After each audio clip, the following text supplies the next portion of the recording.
You're listening to the Career Plus Life Catch-Up, episode number 43.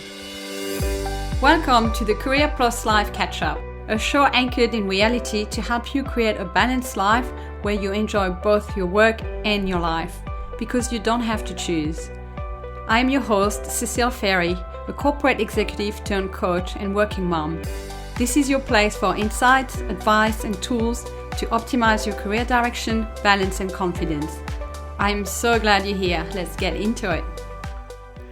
Hello, beautiful people. Welcome to the episode this week. And I hope you're having a great start to the month of October. I don't know you, but I can feel the wheels turning every year roughly around October, and definitely this year. Not that it is easy, but I feel like this month is going to be critical in really getting into a new direction. So if this relates to you, I'm sending you an injection of courage. If you're considering a new move, a new change, a new perspective, now is the perfect time. This week, I want to share with you some perspectives that I've gained from reading a great book. It's called The Ride of a Lifetime, Lessons in Creative Leadership from 15 Years as CEO of the Walt Disney Company. And it was written by Robert Iger. I actually would not have read this book had it not been gifted to me by my lovely friend Nancy recently. You know me, I typically have my hands on all things personal development. And typically I can't keep up with reading everything that I buy and everything that I want to read. But I don't usually keep an eye on business books. So I definitely would never have picked up that one. And maybe you've had this happening to you in life.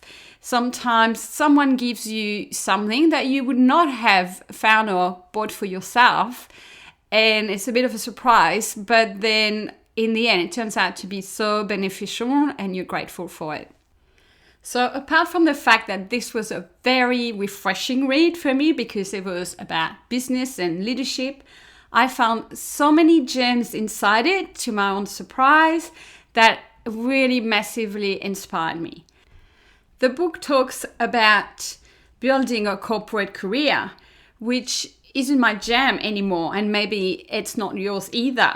So I approached it with an open mind, not really thinking that I would find insight that directly applied to me. How wrong was I?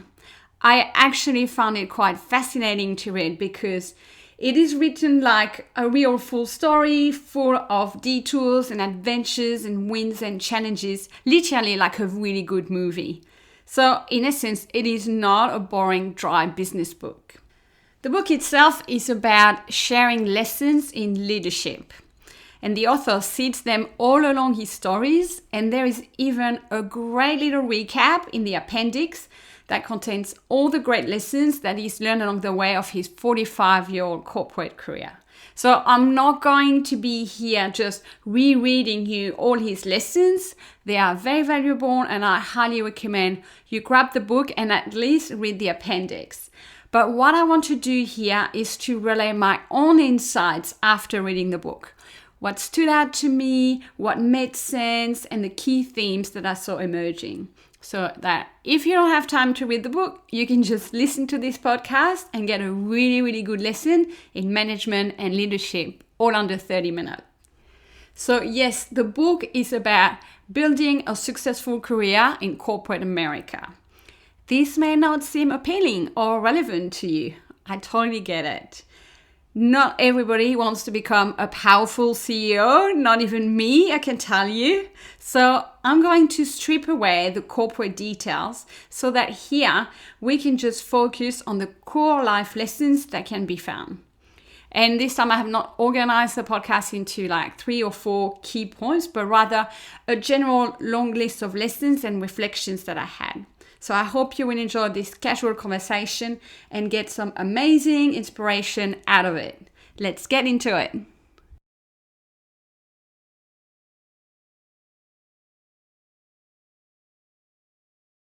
The first lesson I want to share is that crises do happen regularly, and it's about how you navigate them. So in his career, Robert Iger had many big issues, crises, last-minute huge dramas that happen. Probably not exactly the same kind as in your own life. More to do with running a multi-billion-dollar company involving thousands and thousands of staff members, but dramas and crises nonetheless. And most of those crises were totally unpredictable and came from external factors or just events of life, right? And he rode every single wave as best as he could. So I think the lesson here is, rather than trying to prevent crisis, to try to control the environment and all our actions in order to avoid a crisis, it's best to just generally operate to the best of our abilities and invest our energy when there is a crisis. And they say the best leaders are often seen at the way they manage a crisis. And that's what we see in the book too. Typically, Robert Iger was very good at immediately assessing the risk, then deciding on the urgent priorities, and then effectively limiting the damage. So there are amazing lessons in crisis management there. It's not about fearing the crisis, it's about navigating them as best as we can. Another lesson I loved is how, when he was facing a very complex situation, as he took on the leadership of Disney, he zeroed down on 3 key priorities. He probably had about 50, to be honest. There was so much going on that needed to be fixed in the company, and he probably felt like he wanted to tackle everything to do a great job.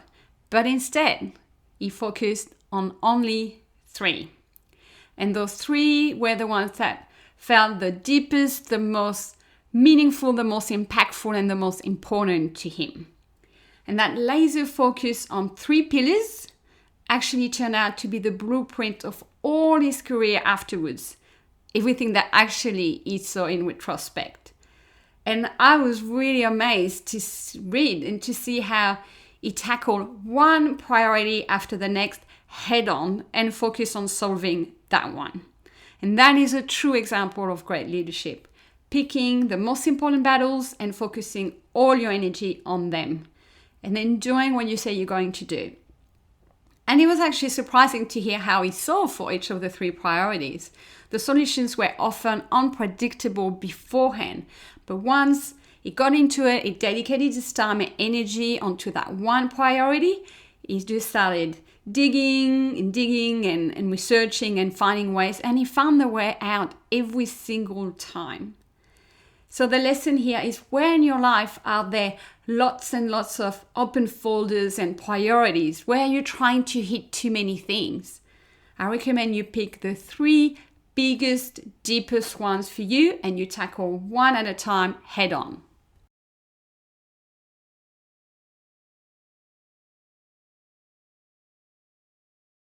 Lesson number 3 is about egos and politics. This one many of you might relate to if you have been working in any kind of corporate or government organization. It goes with the territory, right? And the higher you get, the more you get exposed to these issues. People who dislike you, who turn on you, who have opinions about what you're doing, who want your job, who manipulate in the background to get their way or to get in your way. That's part of business and part of life, unfortunately. Get a group of people together, be it in a business or a family, and this unfortunately always tends to happen. Some people just have worse egos than others, and by that I mean that their egos is less in check than others. They want power or revenge or are so insecure they need to put other people down. So Robert Iger had his fair share of that. He had to have a very thick skin. And something he said that I retain is that what people think of you doesn't change who you are. That is so true. You might feel like their perceptions is rubbing on you or is making you question yourself. But people's opinion cannot technically change you. They will not. They can make you doubt, but you will always remain who you are at your core. So the lesson is to show up at your best despite what people might be saying against you. Remember this if you are facing some kind of adversity. People can say what they might. You will always be who you are, and that's what truly matters. So keep going in spite of the rumors, the judgments, the opinions. You've got you, and you always will. Lesson number 4 is that people who trigger you are probably just like you. In other words, they are a mirror for things in you. So in the book, Robert Iger talks about the rift between Steve Jobs at Pixar and Michael Eisner, the previous CEO of Disney. So those two men were both very driven, very power hungry, and both very strong on the creative side, very creative experts. And they could not get on. Because in my mind, they were too similar. I've been in a situation like this in my career in the past once or twice.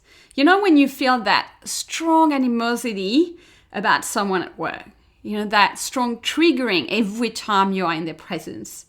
And I can see it more openly now. And the book example illustrates this perfectly. Because if you clash with someone, I'm not saying just as a one-off, but like for a sustained period of time, the lesson is in seeing what this is triggering in you.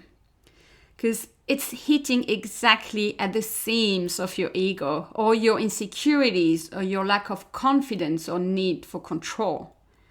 So the lesson is to just notice when you experience such a clash in your career, somewhere you work at, someone you work with.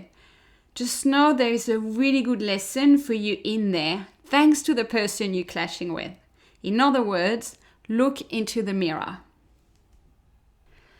Lesson number 5 is about always thinking one step ahead and anticipating before life happens. So this is really about strategic thinking ahead, which is a cornerstone of leadership.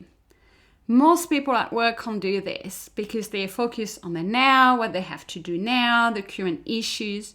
But true leadership can see the bigger picture and call things out before they happen. It's that amazing mix of vision, strategy, and pragmatism.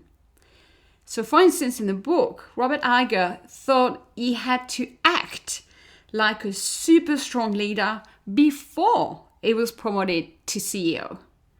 Like most people would have waited until having the proper title to show their strength and behave like that strong leader. But it's like he played the game in advance in his head, and he realized that he could not be seen as weak or average as he was announced as the next CEO. So that is some very advanced, careful, skillful planning and strategic thinking. I guess this comes with experience, right? But it's always worth asking yourself when you're eyeing the next goal, the next thing, what do you need to do now in order to be best prepared and most successful then? Always ask yourself, what is the next likely move of the game before it is played? Otherwise, you're just going to be on reactionary mode. You could be wrong, of course, but at least you will be prepared. And I think it's more about having that kind of strategic, anticipating mindset in life rather than actually guessing it right.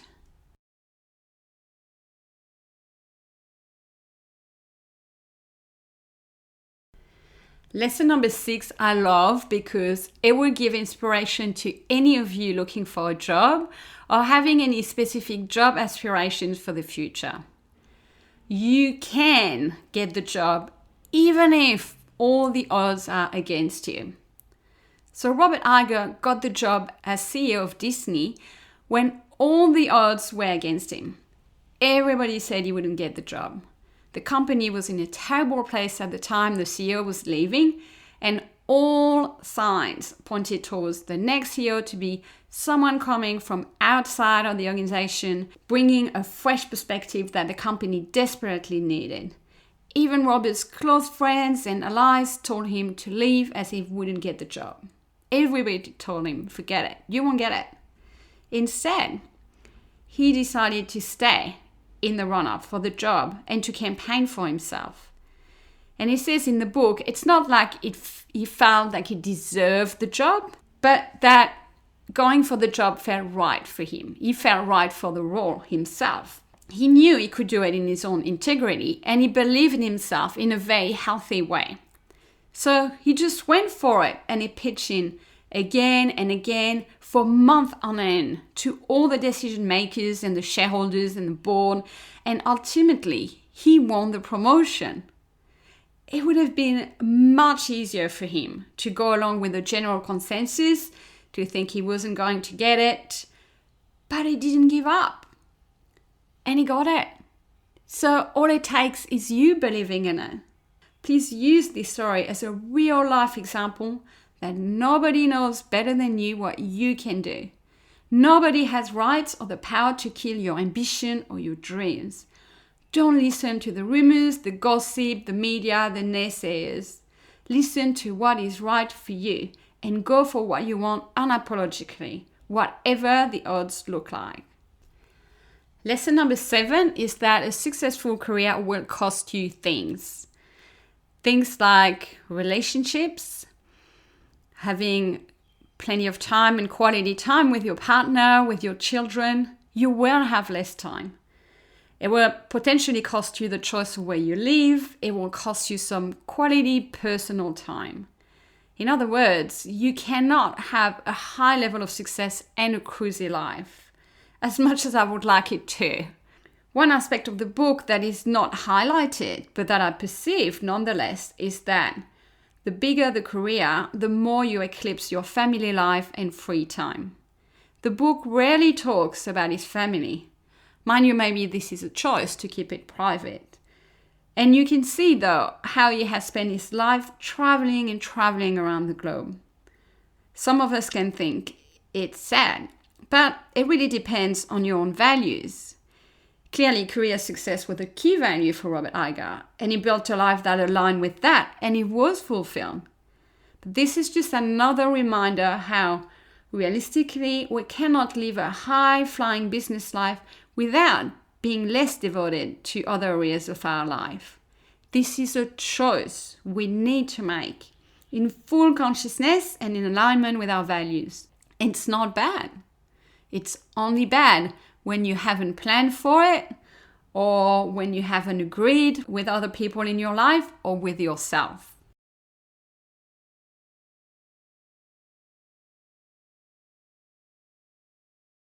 Lesson number 8 is a small one that could easily not be spotted in the book. It's that we want to make our family proud. Our parents mainly, or sometimes our kids to some extent. When Robert Iger got the top job as the head of Disney, do you know what he did first? Obviously, his wife was right there with him as he took the call to hear the news. But then his first call was to his parents. I find this quite revealing. Ask yourself, who would you tell first if you got that new job, if you got that new house, that new opportunity? This reminded me of something I have heard Gabby Bernstein mention in one of her coaching calls.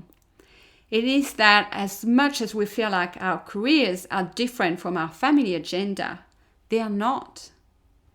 Gabby said that we bring to our career agenda everything that we are as a person, including our thoughts and conditioning from our childhood. We bring all our stuff, she says, and we project it onto our employer, our job title, our results. This was an eye-opener for me as I heard it, as I had always considered the two as being quite separate. But I agree there's some truth to that. So the lesson here is to think about, who are you trying to make proud, in a good way, with your professional success? It feels like it's you, but there is often an underlying agenda about getting love, about getting approval from our parents or our children. Lesson number 9 is about how to influence a situation or someone. It is about finding what that person really needs or what is really going on with them. It's about understanding them. And then that allows you to design a solution that will work for both of you. In the book, Robert Iger talks about having to turn around a situation about an ex-board member who was deeply upset at the company. He found a way to meet with him and then to understand him deeply. And he realized that man's ego had been bruised on so many occasions in the past, and that person was just sick of being cast aside. That allowed the CEO to design the right solution to have what he needed, whilst offering that man something to restore his ego and sense of dignity. So the lesson, if you're facing a tough issue with someone, is to get under the skin of the problem. Spend some time understanding the person, listening to them, observing them, being in their shoes, seeing from their perspective. That is the best way to influence them and to come up with a win-win situation.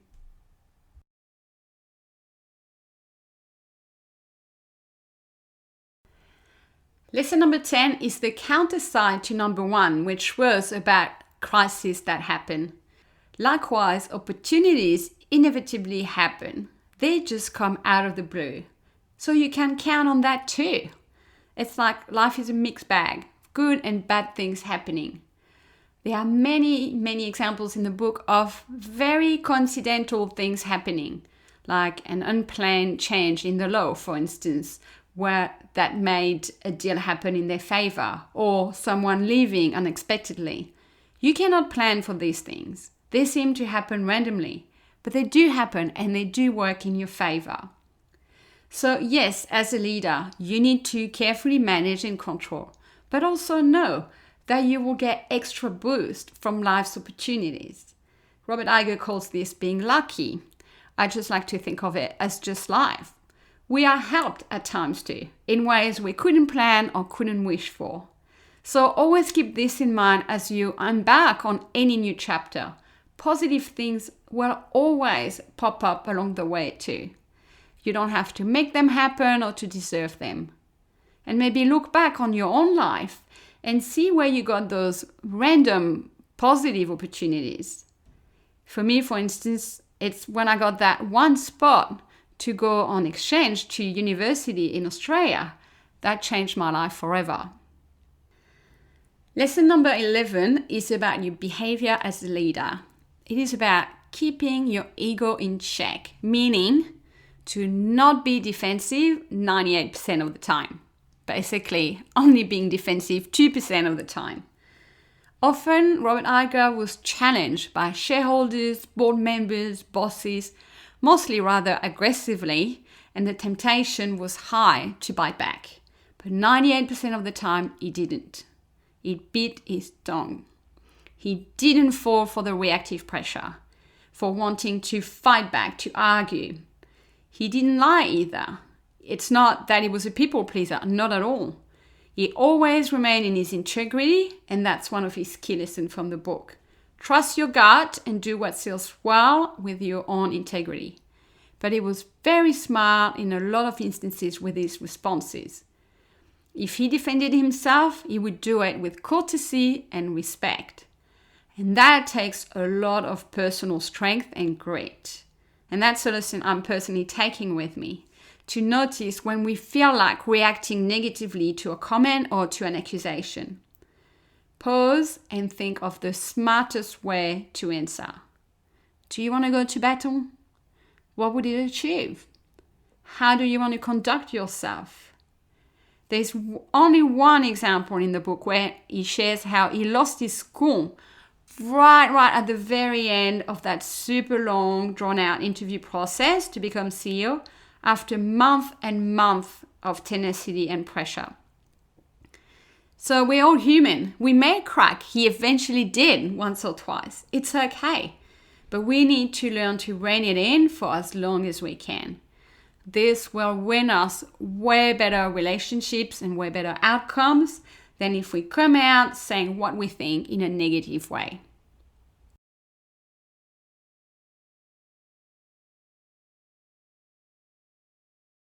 Lesson number 12 is about valuing the people. This is a lesson in leadership you will find in every course or training program you might take. If you don't, I really tell you to leave and stop that course immediately. But nothing beats bringing it to life and actually embodying it. And Robert Iger is a great people leader. You see this from all the stories and the facts in the book. He cared about staff morale. He was fair. He cared about merging different huge companies in a way that didn't compromise the internal culture, what people had built, and how people felt. He acknowledged everybody in any room he walked in, not just who was talking to him. He knew to lead people, he had to be optimistic and take the guesswork out of their jobs, telling them what they were all working towards very clearly. And at critical times, he feared for the safety of his people. He actually had processes in place for that. He also was personally devastated when Steve Jobs died. In my experience, that caring, that valuing the people is not something that you can learn. This is in you and you can nurture it. It is our job as parents to develop this nurturing, this empathy within our kids. So as adults, they care about people and they become great leaders. I don't believe you can become a great carer about people later in life. Definitely not through a training. So when you interview for a job, look for ways and clues to know if the leader really cares for their people. It's not going to be found on a careers page of the website. They will all say it, but the actions is what speaks. Did they offer mental health leave for their staff during the pandemic? Is there a different treatment amongst full-timers and part-time employees? How optimistic is the leadership? What rewards do the staff get for reaching targets? You really cannot fake caring for your staff. You either do it fully or you just pay lip service to it. And this can also be a cause to rethink where you are right now, because nothing is more demotivating than seeing evidence that leaders don't value their staff. Not, I said, evidence, not just perceptions. For these kind of things, it's actually quite easy to hunt for evidence. You cannot hide this very strongly because here we're talking about managing human beings. I'm sure you remember how you've been treated by some leaders, positively or negatively, and the impact it had on your performance. And if you're leading people, remember that if you do anything right, it is to treat your people well. Lesson number 13, my final one, thank you for staying with me, is that anything grand takes time. It takes time to conceive, to plan, and to execute. We live in a world where the emphasis is on fast, instant results. Quick result, quick payoffs. Technology and social media are massively to blame for that. There are apparently a lot of people online that seem to have reached success very fast. Possibly. But reading the book about Disney, where all the dates are clearly documented in terms of when an idea started and what happened and when it eventually took place and when it was successful, you can see that the average length of time for any successful project was about 18 months. This was a great reminder to me that good things take time to mature and to happen. There's no shame about it. I think we tend to forget what business is like in general with the mirage of social media. Most businesses founded took years to come off the ground. There are a couple of very rapid successes, absolutely, but these are a very visible minority. The vast majority are very silent organizations which work hard and keep moving consistently towards their goal and don't expect immediate results. So if you are a business owner or looking into launching your own, or maybe managing a core important project, this is a core lesson. Don't expect fast success. Be happy if it comes, but plan on it taking months, if not years. Be patient in life. Great things usually do take time.